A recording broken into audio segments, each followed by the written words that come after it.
बूढ़े कबूतर ने बताया कि भाग्य और बुद्धि में बड़ा कौन है। कहानी बड़ी ही प्रेरणादायक और ज्ञानवर्धक है, इसलिए कहानी के अंत तक हमारे साथ बने रहें। प्राचीन समय की बात है।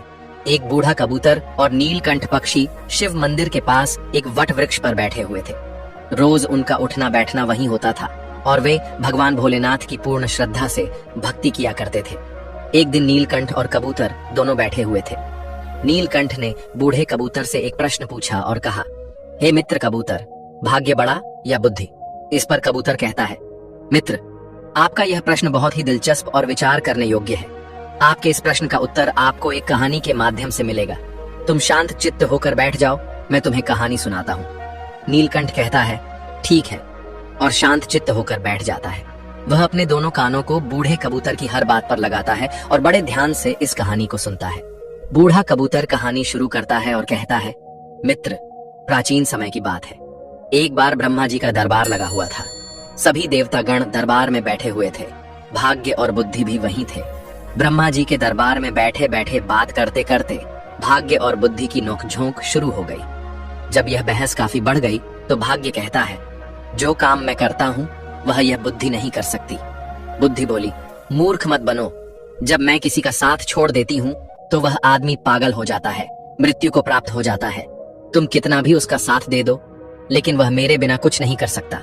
भाग्य बोला, अरे मूर्ख बुद्धि, तुम नहीं जानती कि जिसका साथ मैं छोड़ देता हूँ, फिर तुम चाहे कितना भी उसके साथ रहो, उसका भला कैसे हो सकता है? जब मैं यानी उसका भाग्य ही उसके साथ नहीं रहूंगा तो क्या वह कभी भाग्यवान या धनवान हो पाएगा? नहीं, ऐसा कदापि नहीं हो सकता। भगवान ब्रह्मा के दरबार में दोनों में ऐसे ही वाद विवाद बढ़ता गया। दोनों एक दूसरे से झगड़ने लगे। बुद्धि कहने लगी, मैं बड़ी हूँ और मैं ही श्रेष्ठ हूँ। भाग्य कहने लगा, नहीं, तुम मुझसे बड़ी कैसे हो सकती हो? मैं बड़ा हूँ और मैं ही श्रेष्ठ हूँ। तभी ब्रह्मदेव ने दोनों को बहस करते हुए देखा और मन ही मन सोचा, भाग्य और बुद्धि दोनों महान देवता हैं।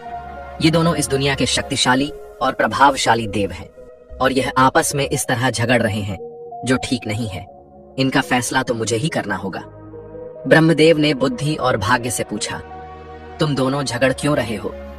भाग्य कहने लगा, ब्रह्मदेव, मैं जिस मनुष्य का साथ छोड़ देता हूँ वह मनुष्य क्या कर सकता है? वह तो अपना सारा जीवन गरीबी और दरिद्रता में गुजारता है। वह अपने जीवन में कभी भी खुश नहीं रह सकता। इतना सुनते ही बुद्धि बोल उठी, नहीं ब्रह्मदेव, भाग्य झूठ कह रहा है। जब मैं किसी का साथ छोड़ देती हूँ तो भाग्य चाहे उस मनुष्य का जितना भी साथ दे, वह कुछ नहीं कर सकता। बुद्धिहीन मनुष्य तो मृतक के समान होता है। भगवान ब्रह्मा ने दोनों की बात ध्यान से सुनी। उनकी बात सुनकर ब्रह्मदेव मन ही मन सोचने लगे, इन दोनों की समस्या तो बहुत गंभीर है, इसका फैसला कैसे किया जाए? फिर ब्रह्मदेव ने दोनों से कहा, ऐसे पता नहीं चलेगा, आप परीक्षण कीजिए।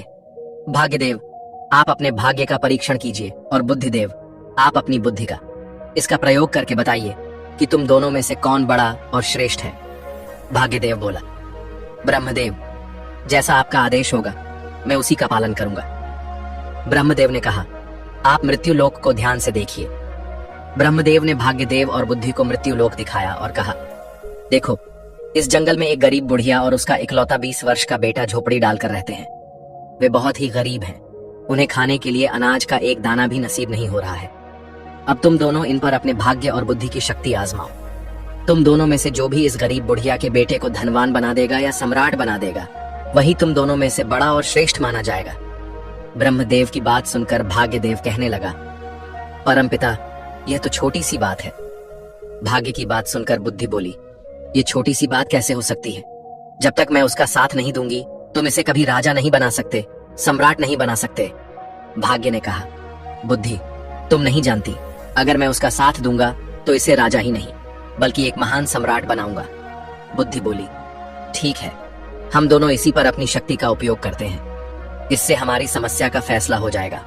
जो जीतेगा वही श्रेष्ठ माना जाएगा। इसके बाद भाग्य ब्रह्मदेव से कहने लगा, ब्रह्मदेव, पहले मुझे अपनी श्रेष्ठता सिद्ध करने की अनुमति दीजिए। मुझे यहाँ से जाने और इस लड़के को सम्राट बनाने की आज्ञा दीजिए। ब्रह्मा जी कहते हैं, ठीक है। ब्रह्मदेव के कहते ही बुद्धि ने ब्रह्मदेव से कहा, ब्रह्मदेव, मैं इस लड़के का साथ छोड़कर आ रही हूँ। उसकी बात सुनकर भाग्य ने कहा, ठीक है, तुम अभी उसका साथ छोड़ दो और ब्रह्मलोक में आ जाओ। बुद्धि भाग्य से कहने लगी, भाग्य, ध्यान रखना, कहीं ऐसा ना हो कि तुम इसे सम्राट बनाने के चक्कर में मार ही दो। यह व्यक्ति मरना नहीं चाहिए। भाग्य कहने लगा, बुद्धि, तुम यह सब दूर से देखती रहो। आज तुम्हारी हार निश्चित है, क्योंकि मैं ही तुमसे ज्यादा शक्तिशाली और बलवान हूं। बुद्धि बोली, ठीक है, मैं अभी इसी समय इस लड़के का साथ छोड़ रही हूं। ऐसा कहकर बुद्धि ने उसका साथ छोड़ दिया। बुद्धि के साथ छोड़ते ही वह लड़का अपनी शुद्ध बुद्धि खो बैठा, एक निर्गुणी बनकर रह गया, पागल और मूर्ख बन गया। अब भाग्य अपना काम करना शुरू करता है। वह देखता है कि उस व्यक्ति के पास कुछ नहीं है। एक घास फूस की बनी हुई झोपड़ी है और केवल 3 बकरियां बंधी हुई हैं। लड़का उन बकरियों के खाने के लिए पेड़ पौधों की पत्तियां काट कर लाता है और उन्हें चराता है। वह पूरा दिन इसी में गुजार देता है। उसकी स्थिति देखकर भाग्य सोचता है, ना इसके पास पहनने के लिए अच्छे वस्त्र हैं, ना ही पैरों में पहनने के लिए जूते। अब मैं इसका साथ दे रहा हूं और इसे राजा बनाकर रहूंगा। भाग्य ने पासा पलटा।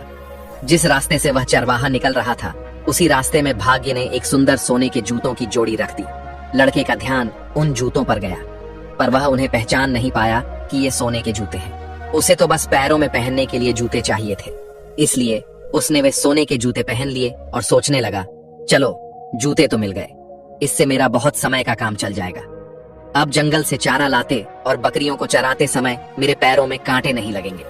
उन जूतों को पहनकर वह अपने घर आ जाता है। प्रतिदिन उसकी यही दिनचर्या चलती रही। वह जंगल में बकरियों को चराने जाता और जंगल से पेड़ पौधों की पत्तियां काट कर लाता और बकरियों को चराता रहता था। उसकी माता की बुद्धि भी समाप्त हो गई थी, क्योंकि बुद्धि उसे भी छोड़कर चली गई थी। भाग्य ने तो उस चरवाहे का खूब साथ दिया, लेकिन उसके जीवन में कोई बदलाव नहीं आया। भाग्य सोचने लगा कि मैंने तो इसे सम्राट बनाने का संकल्प लिया है, परंतु यह तो मुझे मूर्ख या पागल दिखाई देता है। इसका व्यवहार तो पागलों और मूर्खों की तरह हो गया है। ये सब देख रही बुद्धि ने भाग्य से कहा, क्या तुम नहीं जानते कि मैंने उसका साथ छोड़ दिया है? जब मैं किसी व्यक्ति का साथ छोड़ देती हूँ तो वह ऐसा ही व्यवहार करता है। भाग्य बुद्धि से कहने लगा, मैं भी देखता हूँ कि तुम क्या कर सकती हो। अब तुम भी देखोगी कि मैं क्या कर सकता हूँ। उस देश के नजदीक ही एक देश का राजा चंद्रसेन था। उसका एक सौदागर था। वह अलग अलग देशों और स्थानों पर जाकर व्यापार करता था। उस सौदागर के पास व्यापार करने के लिए कुछ ऊंट थे। वह ऊंटों पर पीतल लाद कर ले जाता था और दूसरे देश में जाकर व्यापार किया करता था। एक दिन वह सौदागर उसी जंगल से गुजर रहा था जहां पर वह चरवाहा रहता था और अपनी बकरियां चराता था। वह सौदागर ऊंट लेकर जा रहा था।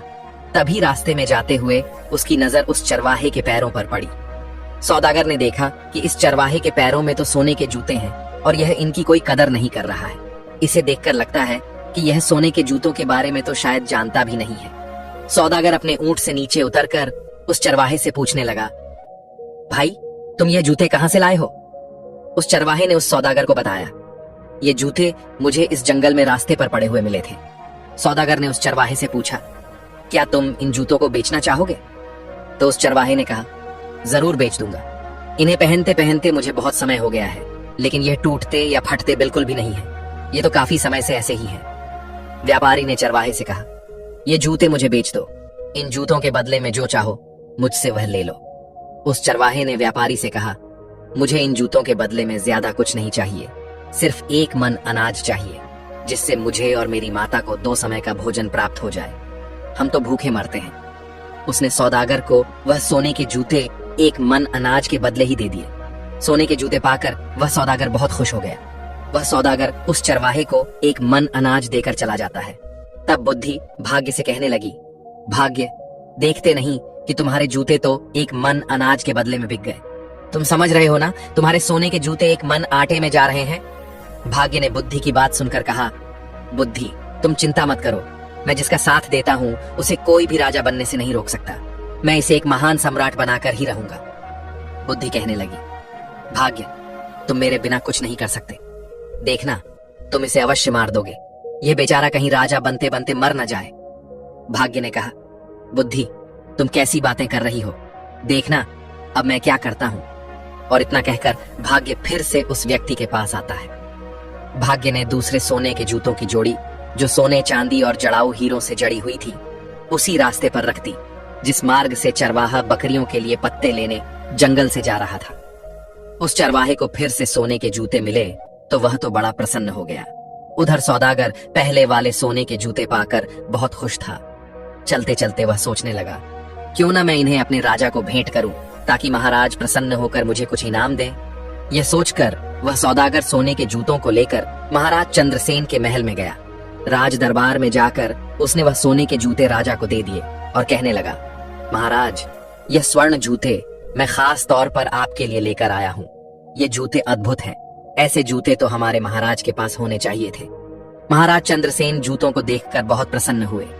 सोने के सुंदर जूते देखकर उन्हें ऐसा लग रहा था कि जैसे यह जूते देवलोक से आए हों और देवताओं ने इन्हें बनाया हो, मानो स्वयं विश्वकर्मा ने इन्हें बनाया हो। इतने सुंदर जूते देखकर वह खुश हो गए और अपने मंत्री से कहने लगे, सौदागर को 15 सहस्त्र स्वर्ण मुद्राएं इनाम में दे दी जाए। राजा चंद्रसेन ने उस सौदागर को 15,000 स्वर्ण मुद्राएं इनाम में दिलवा दी। इतनी ज्यादा स्वर्ण मुद्राएं पाकर सौदागर बहुत खुश हो गया और अपने व्यापार को बढ़ाने की सोचने लगा। उसके बाद वह दोबारा अपने ऊंटों पर पीतल लादकर दूसरे देश में व्यापार के लिए चल पड़ा। वह सौदागर अपने व्यापार के लिए उसी जंगल से होते हुए जाता था जहां वह चरवाहा अपने पशुओं को चराता था और अपनी माता के साथ रहता था। इस बार भी उसी जगह से जा रहा था और संयोगवश चरवाहा भी वहीं पर अपनी बकरियों को चरा रहा था। जंगल में अपने सामने उस चरवाहे को दोबारा देखकर वह सौदागर खुश हो गया। उसने फिर से उस चरवाहे के पैरों की ओर देखा। उसके पैरों में दूसरी जोड़ी स्वर्ण जूते देखकर उसने सोचा, इसके पास तो और सोने के जूते आ गए। न जाने यह कहां से ऐसे जूते लेकर आता है। सौदागर ऊंट से उतरा और उतरकर उस चरवाहे के पास आया और चरवाहे से बोला, भाई, क्या तुम फिर से इन जूतों को भी बेचना चाहोगे? चरवाहे की तो जैसे मनचाही मुराद पूरी हो गई। वह बोला, हाँ हाँ, जरूर बेच दूंगा, लेकिन इस बार आपको इसके बदले में मुझे एक बोरी चने की देनी होगी। सौदागर भी खुश हो गया और बोला, हाँ हाँ ठीक है, मैं एक बोरी चने की दे दूंगा। चरवाहे ने एक शर्त और रख दी। वह बोला, चने भुने हुए होने चाहिए। सौदागर ने उसकी यह बात भी मान ली। एक बोरी भुने हुए चने की उसको दे दी। वह उससे सोने के जूते की दूसरी जोड़ी भी लेकर आगे चला गया। अब सौदागर के मन में यह विचार आने लगा, पहले एक जोड़ी जूते जो मैंने महाराज को भेंट किए थे, उसके बदले महाराज ने मुझे 15,000 स्वर्ण मुद्राएं दी थी। इस बार हो सकता है कि महाराज मुझे पिछली बार से भी ज्यादा बड़ा इनाम दे। मैं इनको भी महाराज की सेवा में लेकर जाता हूँ। वह इस बार भी उन हीरे जवाहरात और रत्न जड़े सोने के जूतों को लेकर राजा चंद्रसेन के दरबार में पहुंच गया। सौदागर राजा से बोला, महाराज, मैं आपके लिए हर बार कोई ना कोई विचित्र वस्तु लाता रहता हूँ। हे राजन, आप इन्हें स्वीकार कीजिए। राजा चंद्रसेन ने जब जूतों को देखा तो कहने लगा, सच में यह बहुत सुंदर है। ये सोने के जूते हैं और पिछली बार दिए गए सोने के जूतों से भी ज्यादा सुंदर हैं। सौदागर, मुझे तुम यह बताओ कि तुम ये जूते लाते कहां से हो? तुम्हें ये जूते कौन देता है? अब सौदागर क्या बोलता? जब सौदागर को कुछ समझ नहीं आया कि राजा को क्या जवाब दे, तो कुछ सोच विचार कर उसने झूठ बोलना ही ठीक समझा और बोला, महाराज, दक्षिणी देश में एक सम्राट है। सम्राट के यहाँ मैं अपने पीतल का व्यापार करने जाता हूँ, तो वह इनाम में ऐसे जूते दे देते हैं। उन्होंने 2 बार मुझे सोने के जूते दिए, तो मैंने दोनों बार वह आपकी सेवा में अर्पित कर दिए। यह सुनकर राजा सौदागर से बोला, सौदागर, क्या उस राजा का कोई पुत्र है? सौदागर ने फिर झूठ बोल दिया। उसने कहा, नहीं महाराज, अभी तो वह सम्राट खुद ही कुंवारा है, उनका विवाह नहीं हुआ है। यह सुनकर राजा चंद्रसेन बोले, ठीक है सौदागर, हमारी पुत्री बहुत सुंदर है। तुम अपने उस सम्राट से जाकर मिलो और उनसे पूछो कि हम अपनी पुत्री का विवाह उससे करना चाहते हैं, क्या उन्हें मंजूर है? राजा की बात सुनकर सौदागर सोचने लगा, अब तो मैं फंस गया। मैं तो ये जूते किसी राजा से नहीं लाता, बल्कि एक चरवाहे से लेकर आता हूँ। लेकिन अब तो मैं झूठ बोल चुका हूँ, अब मेरा क्या होगा? मैं तो अपने ही बोले हुए झूठ में फंस चुका हूँ। राजा ने सौदागर को आदेश दिया, सौदागर, उस राजा के पास जाओ और किसी भी तरह उन्हें तैयार करके आओ कि वह हमारी पुत्री से विवाह करें। अब तो सौदागर और चिंता में पड़ गया। वह राज दरबार से वापस आ गया। अपने घर जाकर उसने दोबारा अपने ऊंटों पर पीतल लादा और व्यापार करने चल पड़ा। जब वह दोबारा जंगल में पहुंचा तो सोचने लगा, अगर मुझे यहाँ वह चरवाहा नहीं मिलता तो मुझे सोने के जूते नहीं मिलते और वे जूते मैं राजा को नहीं देता। आखिरकार झूठ बोलकर मैं राजा के क्रोध का शिकार नहीं बनता। इस चरवाहे ने मुझे भी राजा के क्रोध का शिकार बना दिया। यदि चरवाहा मुझे ना मिलता तो मैं इस धर्म संकट में नहीं फंसता। इस चरवाहे ने तो मुझे बुरी तरह फंसा दिया है। सोचते सोचते वह सौदागर उस चरवाहे की झोपड़ी पर जा पहुंचा। चरवाहा अपनी झोपड़ी पर सौदागर को आया देखकर बहुत खुश हो गया, क्योंकि वही सौदागर उसके खाने पीने की व्यवस्था करता था। कभी उसे अनाज देता था, कभी चने। उसका गुजारा जूते बेचकर इसी सौदागर से पूरा होता था, इसलिए चरवाहा उससे बहुत खुश था। वह बोला, सौदागर आइए, आपका स्वागत है। सौदागर वहीं उसके घर पर ही रुक गया। उसने अपने ऊंटों से पीतल उतार कर एक तरफ रख दिया और फिर चरवाहे से बातें करने लग पड़ा। इस समय भाग्य उस चरवाहे का साथ दे रहा था। बातें करते करते चरवाहा पीतल के बोरे पर बैठ गया। जैसे ही वह बैठा तो सभी बोरों में भरा हुआ पीतल सोने में बदल गया। चारों तरफ सोना जगमगाने लगा। यह देखकर सौदागर को यह विश्वास हो गया कि यह व्यक्ति या तो कोई जादूगर है या ईश्वर का कोई बहुत बड़ा भक्त। इस पर ईश्वर की विशेष कृपा है। अब सौदागर अपने बोले हुए झूठ के जाल में और फंसता जा रहा था। उसके मन में विचार आया, मेरे पास धन की कमी नहीं है। मैं ऐसा करता हूँ कि इस चरवाहे को ही राजा बना देता हूँ, सम्राट घोषित कर देता हूँ। मेरे पास तो धन और सोने की कोई कमी नहीं है। मैं इसके लिए यहाँ जंगल में बहुत बड़ा किला बनवा देता हूँ, दुर्ग बना देता हूँ। उस दुर्ग का मालिक इसे बना दूंगा और मैं उसका मंत्री बन जाऊंगा। यहाँ के जो जागीरदार हैं उनसे बहुत सारी जमीन खरीद लूंगा। इस महीने के 2 महीने बाद राजा के पास जाऊंगा और बता दूंगा यही सम्राट है। अब सौदागर षड्यंत्र रचने लगा। भाग्य बुद्धि से कहने लगा, बुद्धि, तुम देखती जाओ कि मैं क्या करता हूँ। देखना, यही सौदागर अब चरवाहे को सम्राट बनाएगा। बुद्धि ने फिर से भाग्य से कहा, कहीं ऐसा न हो कि राजा बनते बनते यह मर ही जाए, क्योंकि इस समय इसके पास बुद्धि नहीं है। जब यह बात भाग्य ने सुनी तो बोला, बुद्धि, तुम इतना घमंड मत करो, तुम अपना ज्यादा दिमाग मत लगाओ, यह सम्राट अवश्य बनेगा। दूसरी ओर सौदागर चरवाहे से कहने लगा, चरवाहे, मैं तुम्हें यहाँ का सम्राट बना देता हूँ और तुम्हारे रहने के लिए एक बड़ा महल भी बनवाऊंगा। सौदागर में बुद्धि थी, क्योंकि उसका साथ बुद्धि दे रही थी, लेकिन बुद्धि ने चरवाहे और उसकी माता का साथ छोड़ दिया था। चरवाहा सौदागर से बोला, भाई ठीक है, तुम्हें जो ठीक लगे वह करो, लेकिन एक बात है, मेरी इन बकरियों को मत छोड़ना। मैं इन बकरियों को हमेशा अपने पास ही रखूंगा। चरवाहे में बुद्धि तो थी नहीं। उसकी बात सुनकर सौदागर सोचने लगा, यह व्यक्ति कितना बड़ा मूर्ख है। मैं इसे राजा बना रहा हूं और इसे बकरियों की पड़ी है। ये कैसी बातें कर रहा है। फिर भी सौदागर बोला, ठीक है। सौदागर को मन ही मन राजा का डर सता रहा था। राजा ने उसे कहा था कि तुम्हें उस सम्राट से पूछ कर आना है और मेरी लड़की का विवाह उसके साथ करवाना है। इसलिए उस चरवाहे को सम्राट बनाने के चक्कर में सौदागर ने चरवाहे की बात पर ध्यान नहीं दिया। उसने किले की नींव डलवा दी और निर्माण शुरू करवा दिया। जल्दी ही उसने एक बहुत बड़ा, सुंदर और शानदार महल चरवाहे के लिए तैयार करवा दिया। सौदागर ने आसपास के सभी जागीरदारों से जमीन खरीद ली और चरवाहे के लिए एक सेना भी बनानी शुरू कर दी। नौकर चाकर, दास दासियां रखीं। ये सब देखकर वह बुद्धिहीन चरवाहा मन ही मन सोचने लगा, ना जाने यह सौदागर कहां से आ गया। इसने तो हमारी जिंदगी खराब कर दी। अब तो मुझे अपनी बकरियों को चराने के लिए भी समय नहीं मिलता है। यह हमेशा बातें करने में लगा रहता है। चरवाहे का तो अब भी वही हाल था। वह बकरियों को जंगल में ले जाता और चराकर वापस लाता। सौदागर ने उसके लिए राजसी वस्त्र सिलवाए, उसके शीश पर मुकुट रखा, लेकिन चरवाहे ने अपना स्वभाव नहीं बदला। वह सौदागर से कहने लगा, तुम्हें जो भी ठीक लगे वह करो, परंतु मेरी बकरियां कहीं नहीं जानी चाहिए। अगर मेरी बकरियां चली गईं तो मैं तुम्हें जीवित नहीं छोड़ूंगा। तुमने इतनी भीड़ इकट्ठा कर ली है, हमारा जीवन खराब कर दिया है। सौदागर कहने लगा, अरे चरवाहे, मैंने तो तुम्हें राजा बना दिया है, मैं तुम्हारा मंत्री बनूंगा। लेकिन उस चरवाहे की समझ में यह सब कुछ नहीं आ रहा था। दोस्तों, अब भाग्य बुद्धि से कहने लगा, बुद्धि, देखो, मैंने इस चरवाहे को राजा बना दिया है। अब यह एक किले का मालिक बन चुका है। बुद्धि कहने लगी, अरे भाग्य, तुम क्यों झूठ बोल रहे हो? यहाँ बैठे हुए समस्त देवता इस बात का फैसला करेंगे कि तुमने इसे राजा बना दिया या नहीं, या यह अब भी वही चरवाहा है। दोस्तों, अब ब्रह्मदेव कहने लगे कि भाग्य, इस चरवाहे में तो अभी तक कोई परिवर्तन नहीं हुआ है।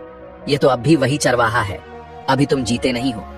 अब तो बुद्धि बोलने लगी कि ब्रह्मदेव, ऐसा होगा ही नहीं, क्योंकि जब तक मैं चरवाहे का साथ नहीं दूंगी तब तक चरवाहा राजा तो बनेगा ही नहीं, बल्कि उसके प्राण भी संकट में आ जाएंगे। यह मूर्खता करेगा और मारा जाएगा। परंतु भाग्य बोला, बुद्धि, मैं उसका साथ दूंगा तो तुम कुछ नहीं कर सकोगी। तुम बैठी रहो और तमाशा देखती रहो। भाग्य फिर उस चरवाहे के पास आ जाता है। सौदागर ने क्या किया, उसने जो उस चरवाहे की 3 बकरियां थीं, उन्हें भी किसी बकरियां खरीदने वाले को बेच दिया। जैसे ही उस चरवाहे को अपनी बकरियों के बिकने का पता चला तो वह जोर जोर से चिल्लाने लगा, रोने लगा। जब उसके सैनिकों ने, दरबारियों ने और अन्य लोगों ने देखा कि राजा तो ऐसा कर रहा है, तो उन्हें लगा कि शायद राजा पागल हो गया है। अब सौदागर ने उस चरवाहे को समझाया कि तुम ऐसा क्यों कर रहे हो, तुम ऐसी मूर्खता क्यों कर रहे हो। ये तो 3 बकरियां थीं, मैं तुम्हें ऐसी बहुत सी बकरियां दिलवा दूंगा। सौदागर की यह बात सुनकर चरवाहा मान जाता है और वह चरवाहा सौदागर के पीछे पड़ गया कि चलिए, मुझे आज ही बकरियां खरीद कर दीजिए। सौदागर उस चरवाहे से कहने लगा, देखो भाई, अब तुम सम्राट बन गए हो, राजा बन गए हो। तुम ऐसी छोटी छोटी बातें क्यों करते हो? बच्चों जैसी बातें मत करो। मैं तो तुम्हारा विवाह करवाऊंगा। अपनी माता से पूछो, हमारे यहाँ के राजा चंद्रसेन, उनकी पुत्री बहुत ही सुंदर है, उनसे तुम्हारी शादी करवाऊंगा। लेकिन चरवाहे में तो बुद्धि ही नहीं थी। वह सौदागर से कहने लगा, तुम मेरा क्या विवाह करवाओगे?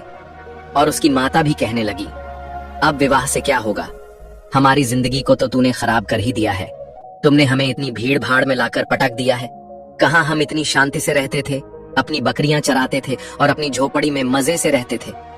अब सौदागर सोचने लगा, लगता है यह दोनों माँ बेटा पागल हैं। अब मैं क्या करूं?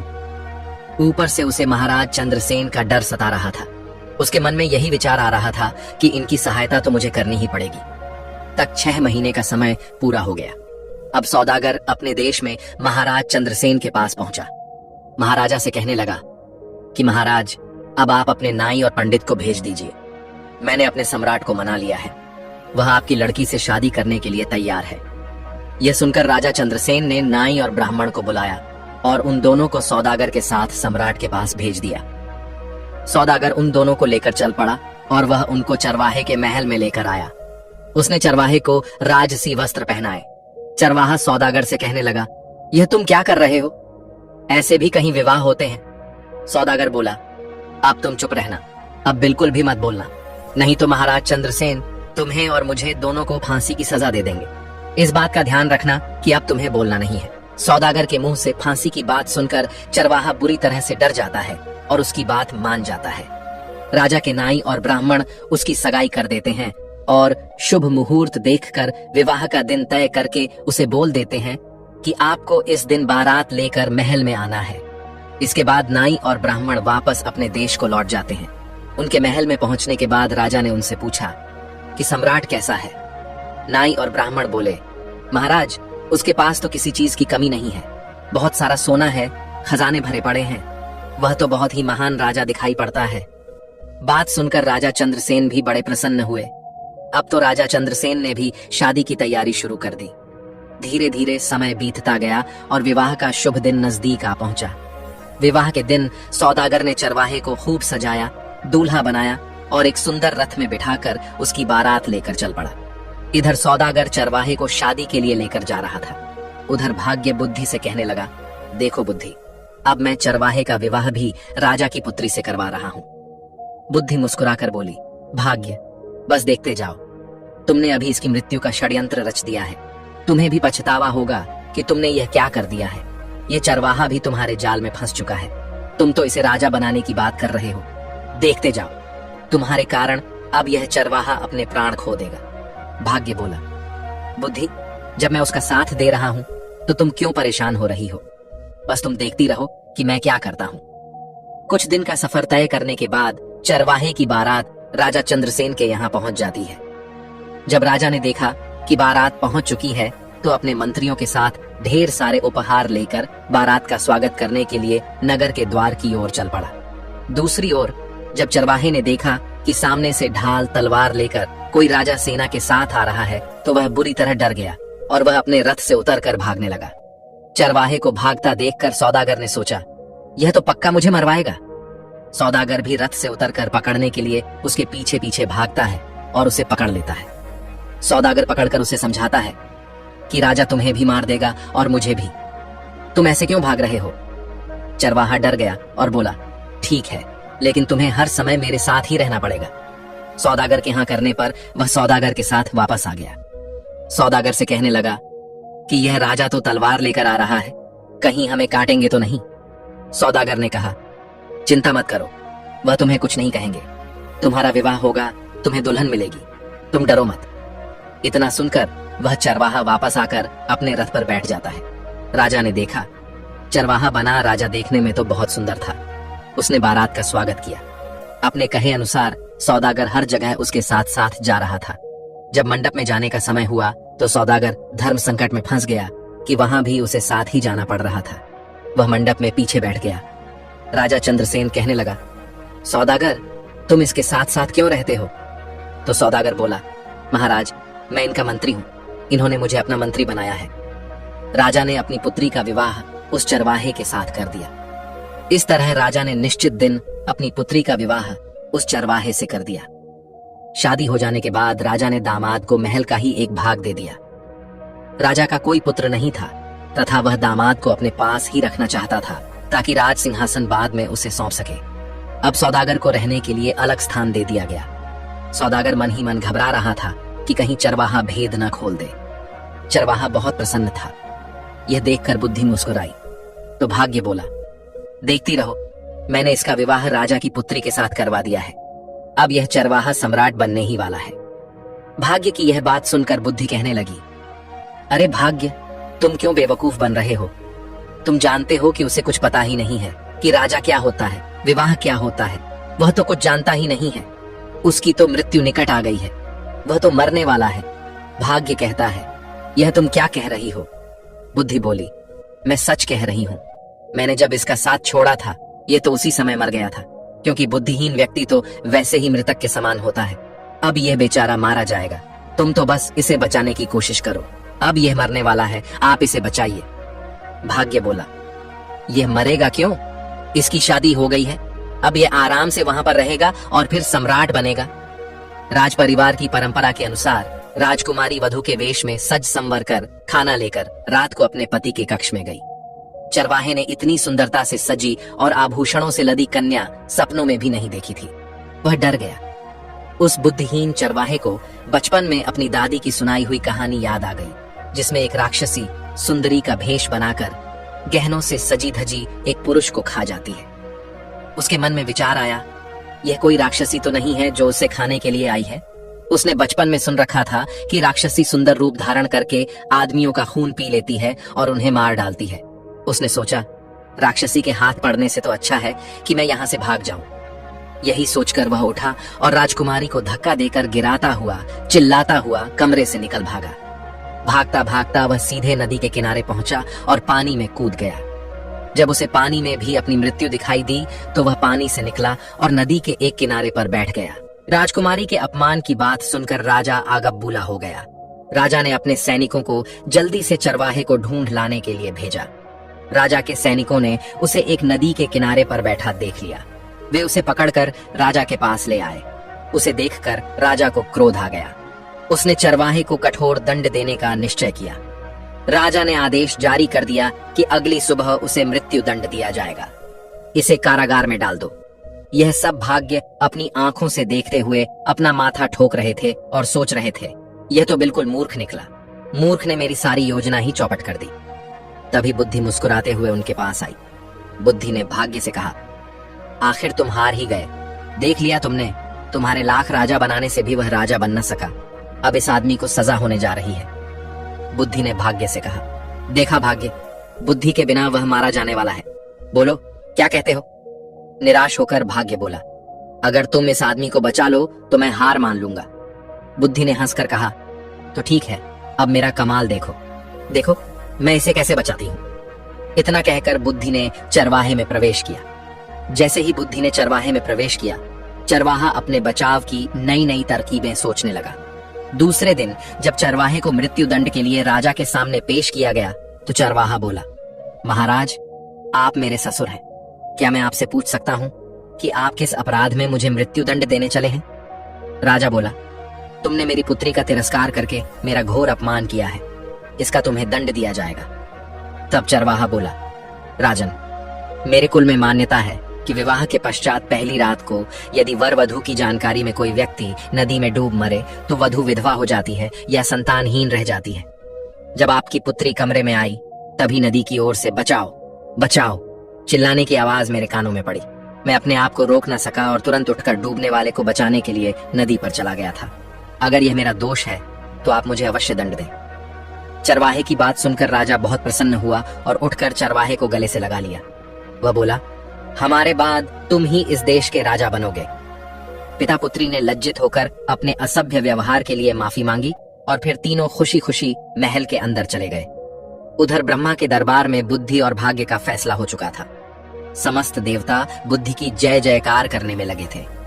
वे कहने लगे, भाग्य, तुम कुछ नहीं कर सकते। जिसका साथ बुद्धि नहीं देगी वह कुछ नहीं कर सकता। बुद्धि ने मुस्कुराकर भाग्य की ओर देखा। भाग्य ने हंसकर कहा, मैं अपनी हार मानता हूं, तुम वास्तव में मुझसे बड़ी हो। साथियों, इस तरह नीलकंठ को भी अपने प्रश्न का उत्तर मिल चुका था और उसके बाद बूढ़ा कबूतर और नीलकंठ भोजन की तलाश में जंगल की ओर निकल गए। दोस्तों, उम्मीद है आपको कहानी अच्छी लगी होगी। कहानी पसंद आई हो तो वीडियो को लाइक करके चैनल को सब्सक्राइब कर लेना, साथ में बेल आइकन भी दबा देना।